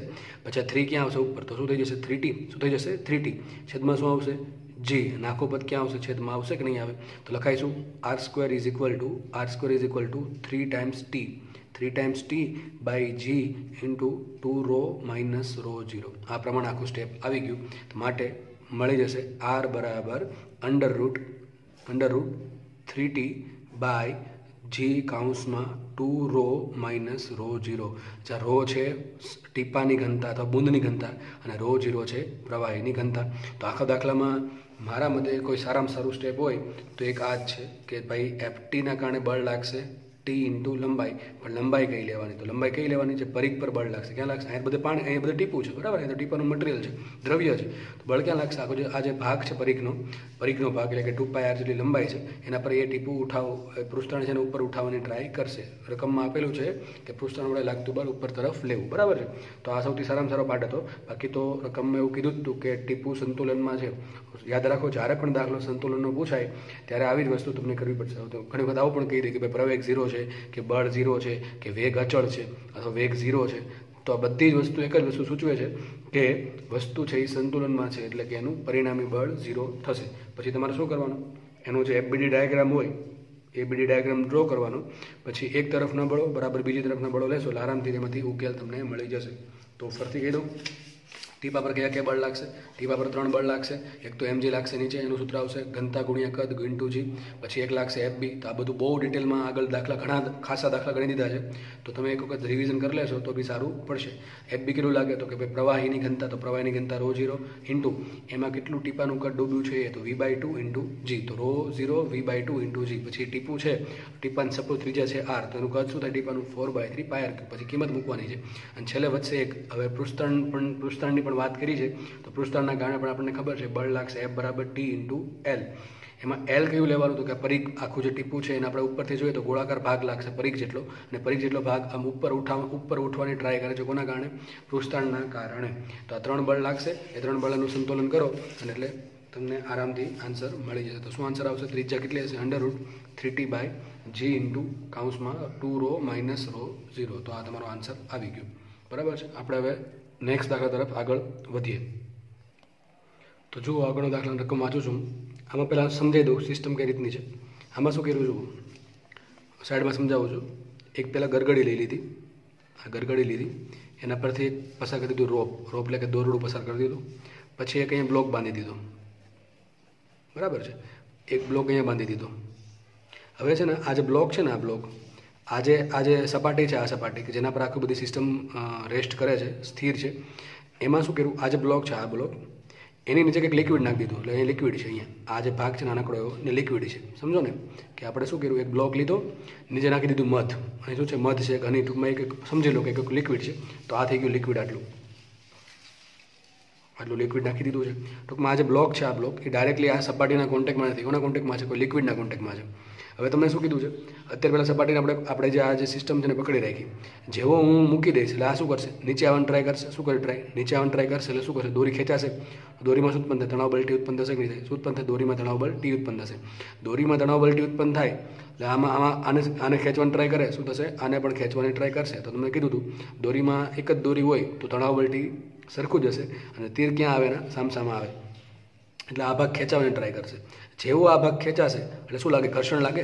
હવે અહીંયા જો આ જે સપાટી છે, આ એ ડાયરેક્ટલી પહેલાં બ્લોકના કોન્ટેક્ટમાં હોય તો શું લગાડે, ઘર્ષણ બળ લગાડે આ બાજુ ગતિની વિરુદ્ધ દિશામાં. પણ અહીંયા શું છે, આ જે બ્લોક છે એ ડાયરેક્ટ સપાટીના કોન્ટેક્ટમાં નથી. કોના કોન્ટેક્ટમાં છે, આ એક લિક્વિડ છે, એને કહેવાય લિક્વિડની ફિલ્મ એટલે પાતળી લેયર, FILM. ફિલ્મ એટલે શું થાય, પાતળું લેયર. તો આ જે બ્લોક છે જે એ ડાયરેક્ટલી સપાટીના કોન્ટેક્ટમાં છે નહીં, તો ડાયરેક્ટ ઘર્ષણ બળ તો નહીં લાગે, ઘર્ષણ બળ લાગશે પણ બહુ ઓછું લાગશે. આપણે અહીંયા ઘર્ષણાંક આપ્યો નથી એટલા માટે આપણે એને અવગણશું. તો બીજું એક બળ લાગે જે ગતિનો વિરોધ કરે એ કયું બળ છે? શાંતા બળ. કયું બળ છે? શાંતા બળ. તો આ બાજુ એક બળ લાગશે શાંતા બળ, બરાબર છે. તો આ બાજુ બળ લાગે છે તણાવ બળ ટી, આ બાજુ લાગે છે શાંતા બળ. સમજ પડી ગયા આટલી? ઓકે, ચલો તો હું રકમ વાંચું થોડુંક એટલે તમને આઈડિયા આવી જશે. મેં તમને આકૃતિ આપેલી છે, બે બ્લોક છે, એક બ્લોક છે કેપિટલ એ, એક બ્લોક છે કેપિટલ એ અને બીજો બ્લોક છે કેપિટલ બી. આ કેપિટલ બી જે છે એનું દળ તમને આપી દીધું 0.02 કિલોગ્રામ. તો આ જે લટકે છે, હવામાં લટકે છે એ બ્લોકનું દળ છે 0.02 કિલોગ્રામ. એને દોરી વડે એક ગરગડી પરથી પસાર કરીને બ્લોક એ સાથે બાંધી દીધો. અત્યારે સમગ્ર સિસ્ટમ સ્થિર છે, હજી મેં રિલીઝ કરી નથી.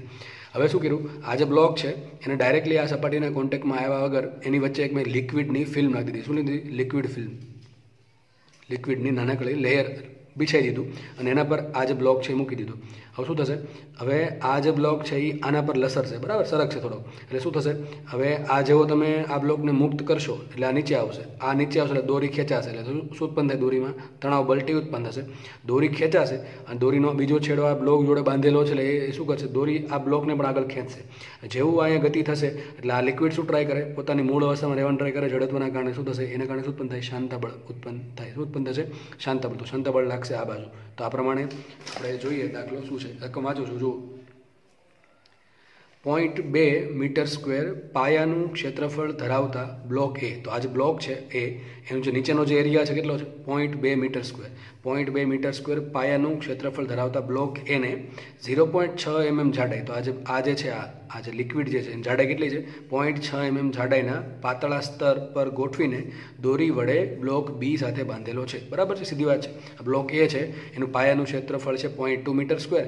એને એક લિક્વિડ ફિલ્મ પર મૂકેલો છે. આ જે લિક્વિડ ફિલ્મની જાડાઈ છે આટલી, આગલી જાડાઈ આપી 0.6 mm. કેટલી છે? 0.6 mm. પછી એને શું કર્યું, દોરી વડે બાંધીને બ્લોક બી સાથે લટકાવેલો છે. બ્લોકને મુક્ત કરતા, જો આ બ્લોકને મુક્ત કરી દઉં તો શું થાય છે? બ્લોકને મુક્ત કરતા તે 15 સેન્ટીમીટર પર સેકન્ડની અચળ ઝડપથી, કેટલી ઝડપથી? અચળ બ્લોક બ્લોક એને ગતિ કરતો હોય. ટૂંકમાં આ જે બ્લોક બીને મુક્ત કરી દઉં તો ટૂંકમાં દોરી ખેંચવાના કારણે આ પણ ખેંચાશે. પણ શું થાય છે, આ જે બ્લોક ટૂંકમાં આ જે બ્લોક છે કેટલી ગતિ કરે છે? 15 સેન્ટીમીટર પર સેકન્ડની અચળ ઝડપથી બ્લોક એ ગતિ કરતો હોય તો ફિલ્મના પ્રવાહનો શાંતા ગુણાંક શોધો. તો આપણે શોધવાનું છે, આજે તમે લિક્વિડ મૂક્યું છે એનો શાંતા ગુણાંક કેટલો હશે? જે બી લિક્વિડ હોય, મધ છે કે તેલ છે કે પાણી, જે બી હોય એનો તમારે શાંતા ગુણાંક શોધવાનો છે. તો આ દાખલામાં સીધી વાત છે, અચળ ઝડપ. હમણાં શબ્દ મેં કીધું તો અચળ ઝડપ હોય. જો તમને પાછું કહી દઉં, ચલો. વસ્તુ સંતુલનમાં ક્યારે રહે? વસ્તુ સંતુલનમાં ક્યારે રહે ભાઈ? એના પર લાગતું પરિણામી બળ શું થાય? F0 હોય તો. હવે બળ 0 હોય તો બળ બરાબર શું થાય? F બરાબર ma બરાબર 0. દળ તો 0 ન હોય તો શું થાય? પ્રવેગ બરાબર 0. તો તમને દાખલામાં એમ કહે કે વસ્તુ સંતુલનમાં છે એટલે સમજવાનું શું? બળ 0 છે એટલે બીજું સાબિત શું થાય ઓટોમેટિકલી કે પ્રવેગ પણ 0 છે. હવે પ્રવેગ 0 હોય તો શું આપણે સૂત્ર આવે? પ્રવેગ બરાબર dv/dt. શું આવે? પ્રવેગ બરાબર dv/dt. હવે પ્રવેગ કેટલો છે? અહીંયા 0 છે. હવે કોઈ પણ વસ્તુનું વિકલન 0 ક્યારે થાય? તો આપણે શું થાય છે? વેગનું વિકલન સમય સાપેક્ષ થાય છે. શું થાય છે? વેગ vનું વિકલન સમય t સાપેક્ષ થાય છે.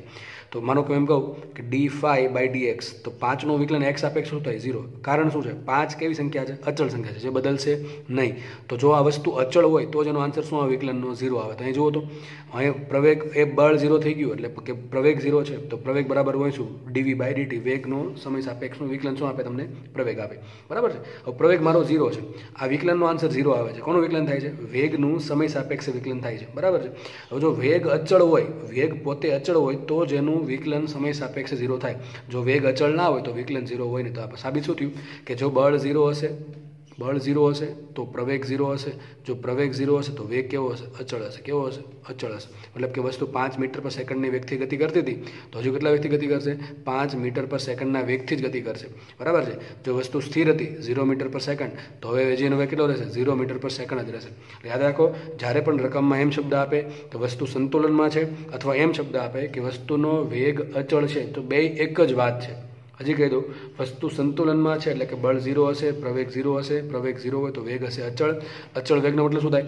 જો વેગ કંઈક પહેલાં હશે તો એટલો જળવાઈ રહેશે. 5 હશે તો 5 જળવાઈ રહેશે. અને જો વેગ નહીં જ હોય, મતલબ કે વેગ શરૂઆતમાં સ્થિર છે, 0 છે, તો એ 0 વેગ રહેશે.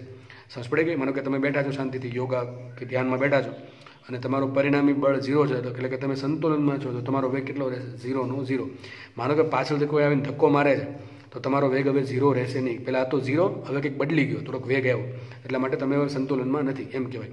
તો સંતુલનમાં ક્યારે વસ્તુ હોય? પરિણામી બળ ઝીરો હોય તો, એટલે કે પ્રવેગ ઝીરો હોય તો, એટલે કે એનો વેગ અચળ હોય તો, એટલે કે વેગનું કંઈક મૂલ્ય હોય, એ મૂલ્ય એમને એમ જળવાઈ રહે તો, અથવા વસ્તુ સ્થિર હોય તો સ્થિરની સ્થિર જ રહે. બરાબર છે. તો અહીંયા તમને ડાયરેક્ટલી બીજા રસ્તે બીજી રીતે કીધું છે કે મુક્ત કરતાં તે 15 સેન્ટીમીટર પર સેકન્ડની અચળ ઝડપથી બ્લોક એને ગતિ કરાવે છે. ટૂંકમાં ઝડપ કેવી છે? અચળ. વસ્તુની ઝડપ અચળ ક્યારે રહી? એના પર જેટલું પરિણામી બળ લાગે છે એ પરિણામી બળ ઝીરો થાય તો, એટલે કે વસ્તુ સંતુલનમાં હોય તો. સંતુલનની બે સ્થિતિ છે, કાં તો વેગ હોય તો અચળ હોવો જોઈએ, કાં તો વેગ ઝીરો હોવો જોઈએ. બરાબર છે. બંને વસ્તુ સંતુલન બતાવે છે. તો દાખલામાં પાછું એ જ વાત શું કરશું આપણે? ફ્રી બોડી ડાયાગ્રામ ડ્રો કરશું, પછી જોશું કે કેટલા બળ લાગે છે, જેટલા બી બળ લાગે છે અને પરિણામી બળ શું કરી દેશું? ઝીરો કરી દેશું, તો મારો ઓટોમેટિકલી આન્સર આવી જશે. બરાબર છે. આઈ હોપ કે તમે અચળ ઝડપનો ખ્યાલ આરામથી તમે સમજી શક્યા હશો. આગળ વધીએ તો જુઓ હવે કયા બળ લાગે. હંમેશા સ્ટાર્ટ અહીંથી કરવાનું. ગરગડીવાળા દાખલામાં સ્ટાર્ટ અહીંથી કરવાનું, જે ખુલ્લો છેડો હોય તો હકીકત આના પર કોણ બળ લગાડે? આ નીચે શું કામ આવે? કારણ કે આને કોઈ ખેંચે છે. કોણ ખેંચે છે? જમીન. એટલે કે કેટલા બળથી ખેંચશે? mg જેટલા બળથી ખેંચશે. તો આ નીચે આવશે. હવે જો આ નીચે આવે તો દોરી તણાય કે ન તણાય? તો અહીંયા હું એક કામ કરું, હું FBD ડાયાગ્રામ દોરી દઉં છું આખી સિસ્ટમનું. તો આ ધારો કે પુલી થઈ ગઈ, પુલીથી આ બ્લોક લટકે છે દોરી વડે, તો આ બ્લોક પર કયું બળ લાગશે? એક બળ લાગશે. કયું લાગે? mg. કયું બળ લાગશે? mg બળ લાગશે. જેવું mg લાગ્યું એટલે ઉપર શું થાય? તણાવ બળ લાગશે t. શું લાગશે? તણાવ બળ t. અહીંયા તણાવ બળ t લાગ્યું એટલે અહીંયા એક બ્લોક છે બીજો મૂકેલો, તો એ પણ ખેંચાશે. કેટલા બળથી ખેંચે? તણાવ બળ t થી ખેંચાશે. નીચે શું છે? એક લિક્વિડનું લેયર છે. આ લિક્વિડનું લેયર થઈ ગયું. બરાબર છે. તો આ છે બ્લોક બી, આ છે બ્લોક એ, નીચે લિક્વિડનું લેયર છે. હવે વસ્તુ ગતિ કેટલા ઝડપથી કરે છે? અચળ ઝડપથી ગતિ કરે. શું કરે છે? વસ્તુ અચળ ઝડપથી ગતિ કરે. પહેલાં વસ્તુનો વેગ ઝીરો હશે, પણ ધીમે ધીમે વધ્યો અને એક સમય એવો આવશે કે વસ્તુનો વેગ થઈ ગયો અચળ. જેવું આપણે ટર્મિનલ વેગ જેવું. પહેલાં ટર્મિનલ વેગમાં શું હતું? યાદ કરો થિયરી આખી. પહેલાં જે સરો હતો સ્ફિયર, એનો વેગ પહેલાં ઝીરો હતો, ધીમે ધીમે નીચે પડતો ગયો એટલે વેગ વધતો ગયો, અને એક સમય એવો આવ્યો કે એના પર લાગતું પરિણામી બળ ઝીરો થઈ ગયું એટલે એનો વેગ થઈ ગયો અચળ. એ અચળ વેગને આપણે કીધું હતું ટર્મિનલ વેલોસિટી, ટર્મિનલ વેગ. તો સેમ વસ્તુ આમાં થશે. પહેલાં વસ્તુ સ્થિર છે, આખું સિસ્ટમ સ્થિર છે એટલે વેગ ઝીરો રહેશે. જેવું તમે આને રિલીઝ કરશો ધીમે ધીમે વેગ વધવા મળશે. વેગ વધશે એટલે આનો વેગ વધશે. જેમ જેમ વેગ વધતું જશે આમ એનું શાંતાબળ વધતું જશે. શું વધશે? હમણાં તમને કહું છું કેમ શાંતાબળ વધશે.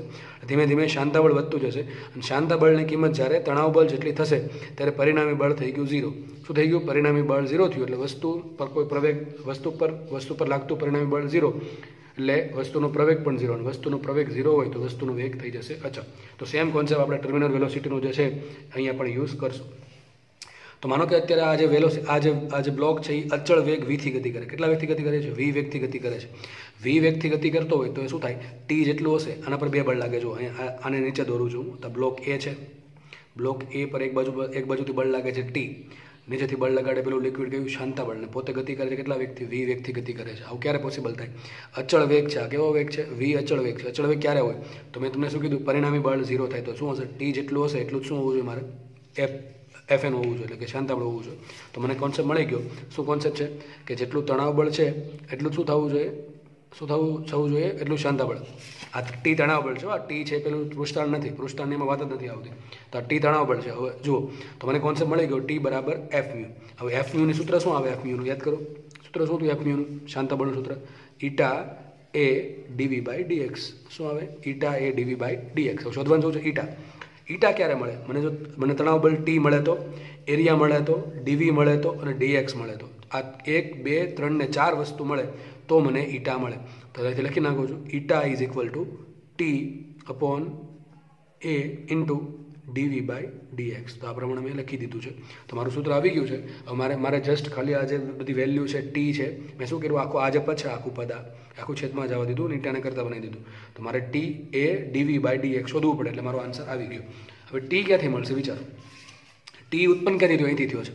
આ જે બ્લોક બી છે એનું દળ જેટલું વધારે હશે એટલું વધારે નીચે ખેંચાશે. હવે બ્લોકનું દળ કેટલું છે? જુઓ, બ્લોક બીની વાત છે. આનું દળ તો આનું દળ તમને કેટલું આપ્યું છે? 0.02 kg. કેટલું આપ્યું છે? 0.02 kg. તો mg કેટલું હશે? વિચારો. આ mgની વાત કરું છું. આ mgની સાઈડમાં mg શોધી નાખીએ આપણે. mg બરાબર કેટલું આવશે? આ કેટલી છે? 0.02. એટલે શું કહેવાય? 2 × 10⁻². તો અહીં સિમ્પલ લખી નાખું તો પણ ચાલશે. 0.02. આ શું મૂક્યું મેં? m ઇન્ટુ જી એમ શું મૂક્યું મેં? આ જે mgની વાત અહીંયા કરતો હતો, કદાચ દેખાણું ના હોય તો આવશે mg. તો એમ શું છે? તો બ્લોકનું દળ કેટલું આવ્યું તમને? 0.02 kg. તો શું આવશે અહીંયા? 0.02 ઇન્ટુ જી કેટલા છે, જી લઈએ આપણે 10 નોર્મલી, તો શું આવશે અહીંયા 0.02 ગુણ્યા 10 શું આવશે 0.2 ન્યૂટન. કેટલો આવશે 0.2 ન્યૂટન. તો આમ ન ફાવે તો શું કહેવાય 2 × 10⁻1 ન્યૂટન. આ તો 2 × 10⁻2 કેજી ઇન્ટુ શું કર્યું મેં જી 10 કરીએ, જી કેટલા મૂકીએ 10, તો શું મળશે મને બળ મળશે mg કેટલું 2 × 10⁻1.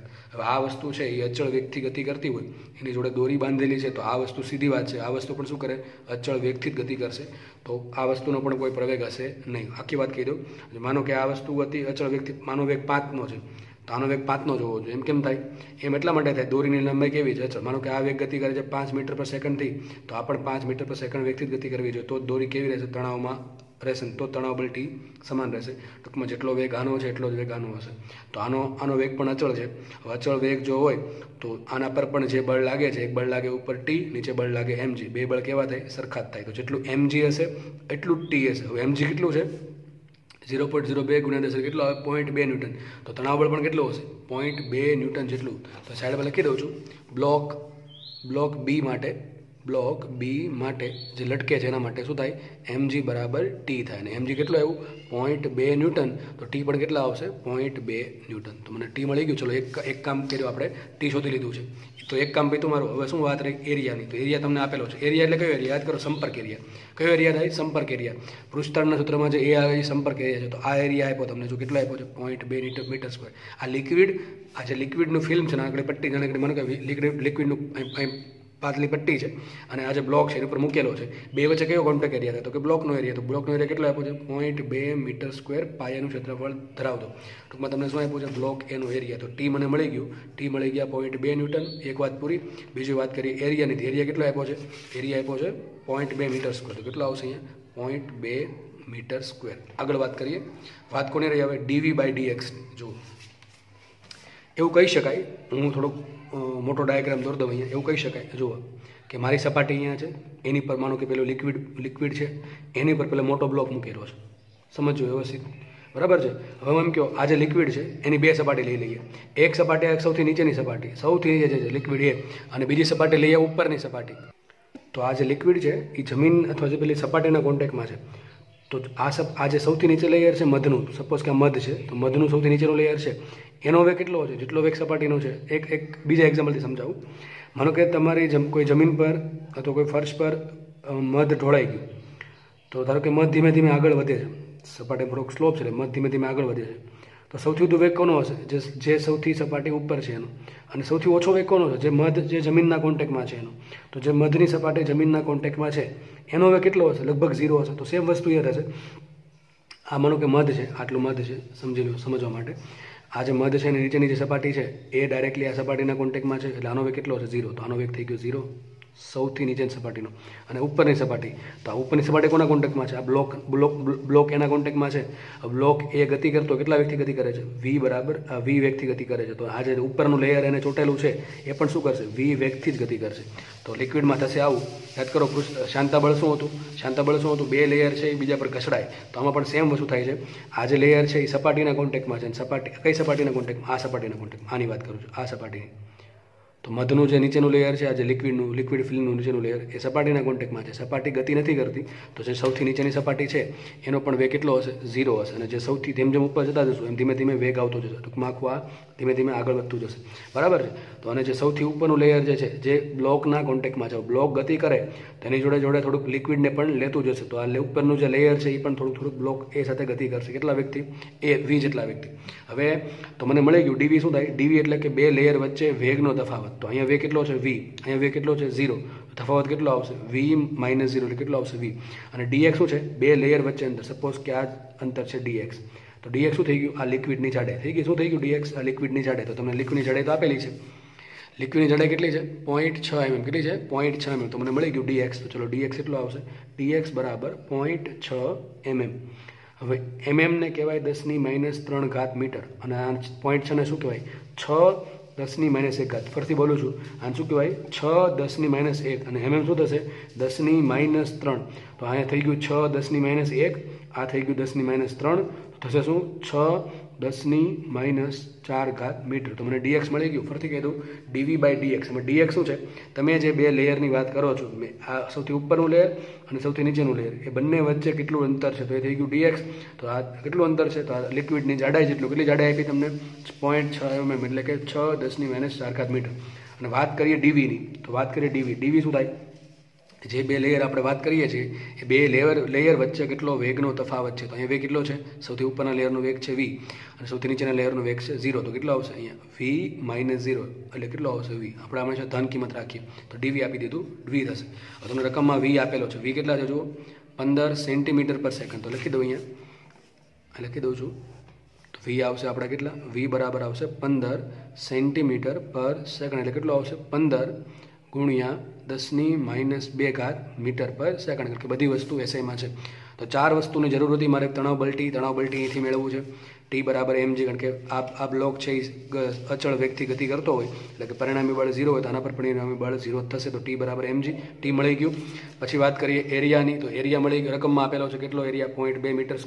પછી વાત કરીએ dx, તો dx છે આખા લેયરની જાડાઈ, એ મને રકમમાં આપેલી છે 0.6 mm, એટલે કે 6 10⁻4 મીટર. પછી વાત કરીએ વેગની, તો dvની, તો dv શું છે, બે લેયર વચ્ચેનો વેગનો તફાવત. તો કેટલો આવશે, એક લેયરનો વેગ છે v અને એક લેયરનો વેગ છે 0. તો v - 0 એટલે કેટલો આવશે v. નો v રકમ આપી દીધો છે 15 સેન્ટીમીટર/સેકન્ડ, એટલે કેટલો આવશે 15 10⁻2 મીટર/સેકન્ડ. તો બધી જ વસ્તુ જો મને મળી ગઈ તો આપણે શું કરીએ, સૂત્રમાં કિંમત મૂકીએ. તો આવશે ઈટા = t મૂકો, t કેટલા આવશે 0.2, તો 0.2 ન્યૂટન = આ સાઈડમાં જોતું જાઉં, એરિયા કેટલો છે 0.2 મીટર². તો આવશે 0.2 મીટર² ઇન્ટુ dv કેટલા આવશે, તો dv જો અહીં લખ્યું છે, dv કેટલા આવશે v જેટલા, dv કેટલા આવશે v જેટલા, કારણ કે v - 0 v થશે. અને v ની કિંમત કેટલી આપી છે 15 10⁻2. તો આવશે અહીંયા 15 10⁻2 ને છેદમાં dx. તો dx શું આવશે અહીંયા 6 10⁻4. તો આ ઉપર જશે 6 10⁻4. થઈ ગયું આટલું. આગળ વધીએ. ઈટા = આ 0.2 અને આ 0.2 ઉડી જશે. આ 6 10⁻4 છે એ ક્યાં જશે, ઉપર. તો શું આવશે અહીંયા 6 10⁻4 ને છેદમાં શું આવશે 15 ગુણ્યા 10⁻2. આવું થશે કે નહીં થાય, બરાબર છે. હવે વધુ આવું કે 6/15 ઉપર શું વધશે, ઉપર 10⁻4 છે, નીચે છે 10⁻2, તો ઉપર શું વધે 10⁻2. હવે ઘણાને ડાયરેક્ટલી ફાવે તો ડાયરેક્ટ લખી શકે છે, અને ઘણાને નહીં ફાવે તો હજી એક હેલ્પ કરી દઉં. એક કામ કરું, ઉપર 10 વડે ગુણું અને 10 વડે ભાંગું. તો શું આવશે, ઈટા = 60/15 10⁻2 ને છેદમાં 10 આવશે કે નહીં આવે. મેં શું કર્યું, અને 10 વડે ગુણ્યા અને 10 વડે ભાંગ્યા. તો 60/15 15 ચોક 60. તો શું આવશે, ઈટા = 4 ઇન્ટુ ઉપર 10⁻2 છે, નીચે 10 છે, એટલે ઉપર શું થાય 10⁻3. તો હવે 10⁻3 શું આવશે, પાસ્કલ ઇન્ટુ સેકન્ડ. તો આ થઈ ગયું ઈટા. તો જે બી તમે લિક્વિડ યુઝ કર્યું છે આમાં, એની શાંતા ગુણક કેટલો હશે 4 10⁻3 પાસ્કલ ઇન્ટુ સેકન્ડ. અહીંથી કરું તો અહીંથી પણ થઈ જાય. અહીંથી 6/15, તો વિચારી લેવાનું કે 10 વડે ગુણ્યા છે, 10 વડે ભાંગ્યા છે. આ સ્ટેપ આખું મનમાં કરવાનું. તો 10 વડે ગુણો એટલે 60 થઈ ગયા, ભાંગ્યા 10 આવશે, 10⁻2 ભાંગ્યા 10, 10ની 1 જશે ઉપર, તો શું થાય 10⁻3. તો અહીંયા આવી ગયું 10⁻3, અને 6 ભાંગ્યા એટલે 60/15 ને કહેવાય 4, 15 ચોક 60 એ પ્રમાણે. તો આન્સર મારો આવી ગયો કેટલો, 4 10⁻3 પાસ્કલ ઇન્ટુ સેકન્ડ. આગળ વધીએ નવો દાખલા તરફ, બરાબર છે. રકમ વાંચે આગળના દાખલાની.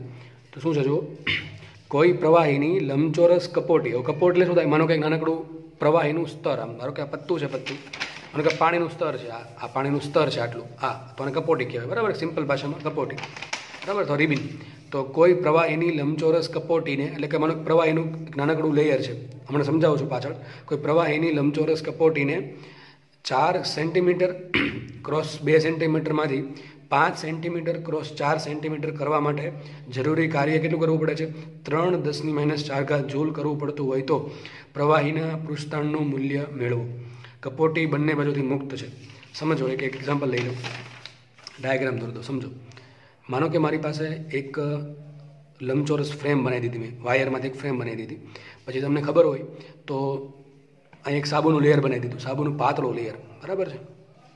પછી હું શું કરું છું, આને ખેંચું છું થોડુંક, અને આને પણ થોડુંક ખેંચું છું. એટલે બહુ આછું ખેંચવાનું છે, બહુ વધારે નહીં ખેંચવાનું, બાકી તો અહીંયા તૂટી જશે. તો અમુક સમય પછી શું થશે, આ લેયર ખેંચાશે, એટલે આની લંબાઈ વધશે, અને આ લેયર પણ ખેંચાશે, એટલે લંબાઈ વધશે, બંને સાઈડથી લંબાઈ વધશે. થઈ જશે આવું.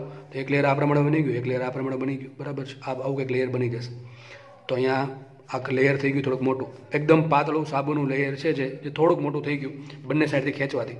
આ લેયરને અહીં એક વાયર છે, એ વાયરને હું ખેંચું છું થોડીક બળથી, અને સેમ રીતે અહીંયા એક વાયર છે એ પણ ખેંચું છું બંને બાજુથી. તો બંને અહીંથી પણ લંબાઈ વધશે ને અહીંથી પણ લંબાઈ વધશે, તો એનો એરિયા વધી જશે. તો સીધી વાત છે, આનો મારે એરિયા વધારવો હોય તો મારે શું કરવું પડે છે? કાર્ય કરવું પડે છે. તો રકમમાં સ્ટ્રેટ ફોરવર્ડ દાખલો છે, તમને શું આપ્યું છે? એક લંબચોરસ પ્રવાહીની કપોટી છે, એનો તમને પ્રારંભિક એરિયા આપ્યો હતો. કેટલો એરિયા આપ્યો હતો? 4 ગુણ્યા 2 એટલે શું થાય? 4 સેન્ટીમીટર લંબાઈ છે અને 2 સેન્ટીમીટર પહોળાઈ. ટૂંકમાં કેટલો એરિયા થશે? 8 સેન્ટીમીટર સ્ક્વેરનો એરિયા હતો. એને તમે ખેંચીને કાર્ય કર્યું છે, બરાબર છે. એટલે ટૂંકમાં શું કર્યું? એનું લંબાઈ અને પહોળાઈ વધારી. તો લંબાઈ 4 સેન્ટીમીટરમાં થઈ ગઈ 5 સેન્ટીમીટર અને પહોળાઈ થઈ ગઈ 2 સેન્ટીમીટરમાંથી 4 સેન્ટીમીટર. તો અહીં જે પહેલાં એરિયા હતો એનો 4 દુને 8 સેન્ટીમીટર સ્ક્વેર, હવે એરિયા થઈ ગયો 5 ચોક 20 સેન્ટીમીટર સ્ક્વેર. તો તમે એરિયા વધાર્યો છે. એ એરિયા વધારવા માટે તમે કાર્ય કેટલું કર્યું? 3 × 10⁻⁴ જૂલ જેટલું કાર્ય કર્યું છે. તો પ્રવાહીના પૃષ્ઠતાણનું મૂલ્ય કેટલું હશે? અને કપોટી જે છે આ જે લિક્વિડ બંને બાજુથી કેવી છે? મુક્ત છે. તો સીધું એક સૂત્ર છે કે કરવું પડતું કાર્ય બરાબર વિમુખ થતી ઉર્જા બરાબર સૂત્ર શું આવે? T × ∆A. સૂત્ર આવે T × ∆A. હવે આમાં એક બેનો વિચાર કરીએ તો સપાટી કેટલી બે સાઈડથી મુક્ત છે, સમજ પડે? આમાં મેં શું કીધું? માનો કે આપણે એક મેં લંબચોરસ ફ્રેમ બનાવી દીધી, એમાં મેં કપોટી મૂકી દીધી, ટૂંકમાં એક સાબુનું લેયર બનાવી નાખ્યું આટલું, બરાબર, નાનકડું પાતળું લેયર. હવે હું આ સળિયાને ખેંચું તો આની લંબાઈ વધી જશે, બરાબર. આ પ્રમાણે લંબાઈ વધી ગઈ, તો લંબાઈ થઈ ગઈ આટલી. હવે લંબાઈ પહોળાઈ વધી ગઈ તો કપોટી થઈ ગઈ આટલી. તો ખેંચવા માટે જે કાર્ય કરવું પડ્યું એનું તમને મૂલ્ય આપી દીધું છે, અને તમને કેટલો એરિયા પહેલાં હતો અને પછી કેટલો એરિયા થાય છે એ આપી દીધો છે. એટલે મને આરામથી ટી મળી જશે. હવે બીજી વાત, બે મુક્ત સપાટી ખુલ્લી હોય તો તમને કીધું છે કે જ્યારે ટી જે સૂત્રમાં ટી આવે છે એની જગ્યાએ શું લેવાનું? 2T લેવાનું. તો મારા માટે સૂત્ર શું આવશે? W = 2T ∆A. શું આવશે? 2TT ∆A. તો મુખ્ય કિંમત મૂકીએ માટે W = 2T.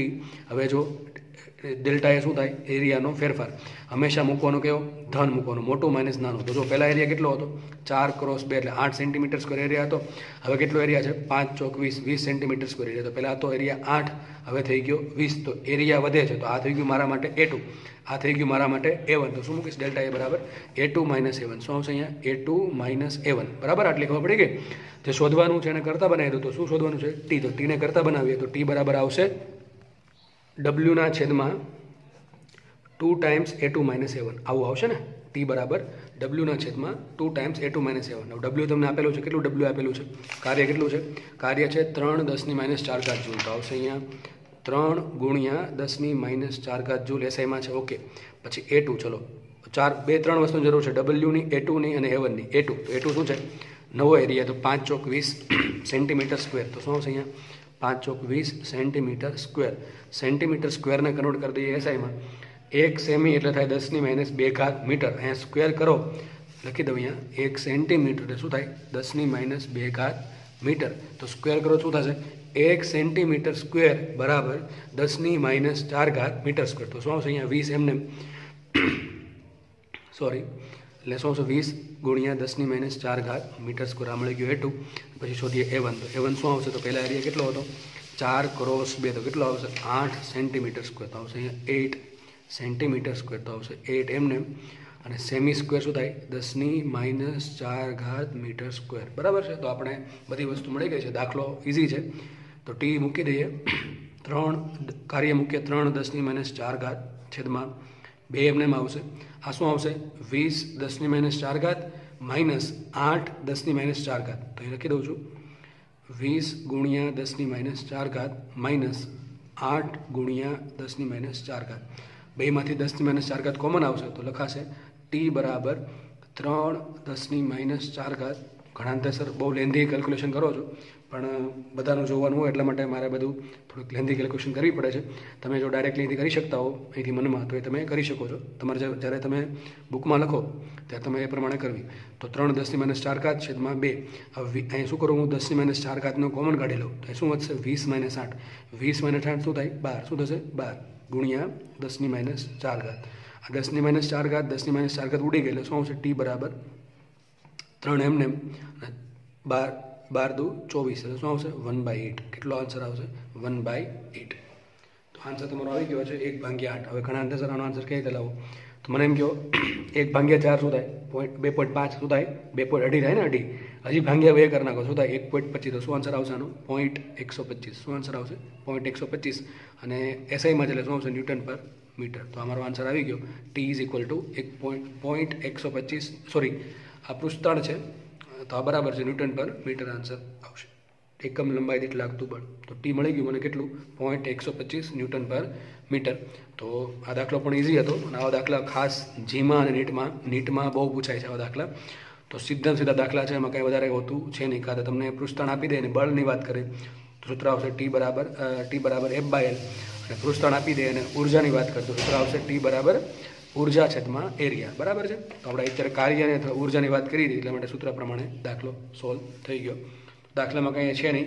તમને પહેલાં A1 આપેલું છે A2 આપેલું છે અને કીધેલું છે 2 મુક્ત સપાટી છે તો આપણે મેં સૂત્ર બનાવી દીધું W બરાબર T ડેલ્ટા A અને 2 મુક્ત સપાટી હોવાથી સૂત્ર બની ગયું W is equal to 2T delta A. હવે મારે ટીને કરતાં બનાવીને ડેલ્ટા એની કિંમત અને Wની કિંમત મૂકતા આરામથી આન્સર આવે છે. તો આવા દાખલા પૂછાય છે અને જેટલા બી દાખલા તમને આ લેક્ચરમાં કરાવ્યા છે બધા જ દાખલા જીમાં અને નેટમાં પૂછાયેલા દાખલા છે. બરાબર.